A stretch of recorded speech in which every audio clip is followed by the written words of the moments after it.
पता चल गया कि मैं वीर को जानता हूं, तो कहीं ये लोग यहां पर मेरा जीना मुश्किल न कर दें। देव आश्रम आते ही दक्ष को सनकी उर्फ वीर के कारनामों के बारे में खबर हो गई थी और वो उस इंसान को देखने के लिए बहुत ज्यादा क्यूरियस भी था। पर उसने ये कभी नहीं सोचा था कि जिस इंसान को देखने के लिए वो इतना ज्यादा क्यूरियस था वो उसका अपना भाई ही निकलेगा। नहीं, मैं नहीं जानता। शायद मुझे कोई गलतफहमी हो गई थी। लगा कि कोई और है। खैर, कोई बात नहीं, चलो चलते हैं। वीर के साथ नाम जोड़ने के ख्याल भर से ही दक्ष बहुत ज्यादा एम्बैरेस्ड फील कर रहा था। इसलिए अपने साथियों से झूठ बोलकर दक्ष वीर को बिना हेलो बोले ही वहां से चला जाता है। दक्ष को इस तरह से अपने साथियों से झूठ बोलता देखकर वीर राहत की सांस लेता है। कहीं ना कहीं उसे हंसी भी आ जाती है। दक्ष की शक्ल साफ बता रही थी कि वो झूठ बोल रहा था। पता नहीं देव आश्रम के इन समझदार लोगों ने उसका ये झूठ पकड़ा कैसे नहीं। खैर, मुझे क्या, अच्छा ही है कि दक्ष ने खुद मुझे पहचानने से इनकार कर दिया।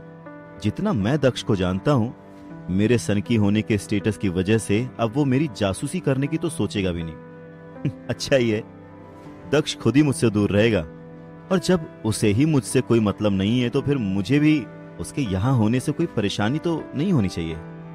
और ना ही किसी को यह बताने की जरूरत भी है कि दक्ष मेरा कजन है और वो झूठ बोल रहा है। जैसे कि सब मेरी बात पर विश्वास कर ही लेंगे। चलो, कम से कम सनकी नाम से पॉपुलर होने का कुछ तो फायदा हुआ। वीर ने मुस्कुराते हुए सोचा और एलियन का शिकार करने के लिए निकल गया। पिछली बार की तरह इस बार भी वीर ने एक प्राइमरी एलियन का शिकार करके काले क्रिस्टल की मदद से उसे एक म्यूटेंट या स्केयर्ड सेक्रेड ब्लड एलियन में बदलने का डिसाइड किया। वैसे प्रेफरेंस तो उसकी एक प्राइमरी एलियन को सेक्रेड एलियन में बदलने की ही थी, फिर भी पिछली बार उसने एक प्राइमरी एलियन को म्यूटेंट एलियन में बदलने में करीब 15 दिन लगा दिए थे। इसलिए इस बार वीर ये जानने के लिए बहुत ही क्यूरियस था कि एक प्राइमरी एलियन को सेक्रेड ब्लड एलियन में बदलने में कितना समय लगता है। वैसे भी इस वक्त उसे एक सेक्रेड ब्लड एलियन का शिकार करने की जरूरत ज्यादा थी, तभी वो ज्यादा से ज्यादा सेक्रेड जीन पॉइंट्स हासिल करके फिजिकल डेवलपमेंट की फर्स्ट लेवल पार कर सकता था। पर यह इतना आसान भी नहीं था।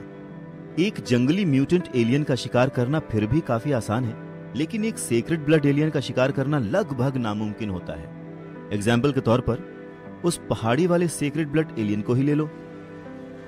अगर उस दिन वो एलियन ग्रैंड मास्टर के हाथों इतनी बुरी तरह से जख्मी ना हुआ होता तो वीर उसे कभी नहीं मार पाता।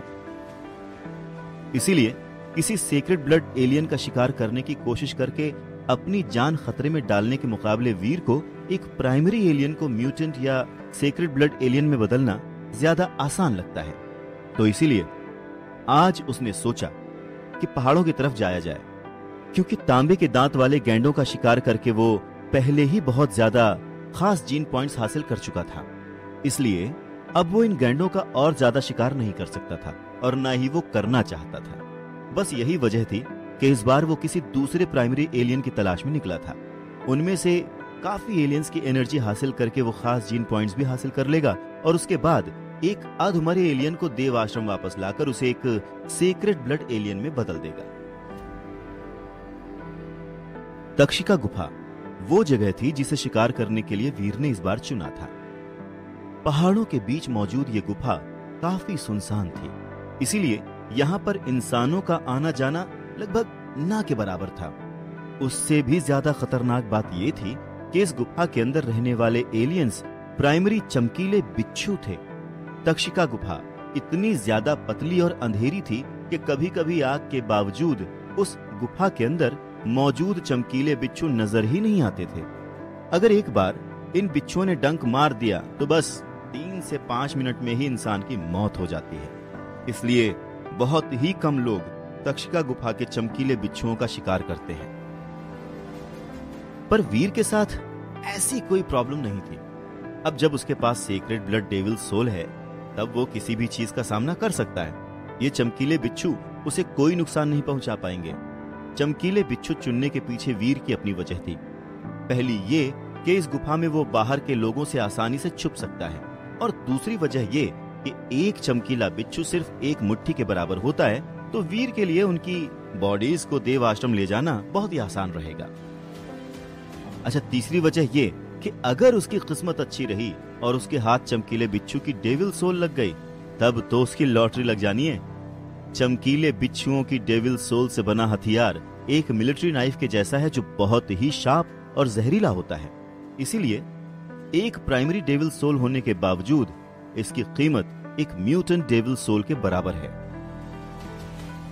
गुफा के पास पहुंचकर वीर ने अपने आसपास देखा और जब एक बार उसे इस बात का विश्वास हो गया कि आसपास कोई नहीं है, तो उसने तुरंत ही अपना सुनहरा कवच पहन लिया और गुफा के अंदर चला गया।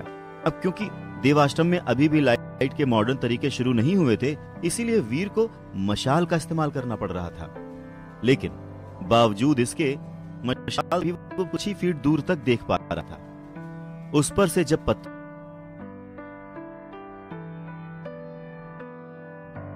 आगे की कहानी जानने के लिए देखें अगला एपिसोड सिर्फ पॉकेट एफएम के यूट्यूब चैनल पर, और शुरवीर के सारे एपिसोड्स को सुनने के लिए डिस्क्रिप्शन में दी लिंक से डाउनलोड करें पॉकेट एफएम ऐप।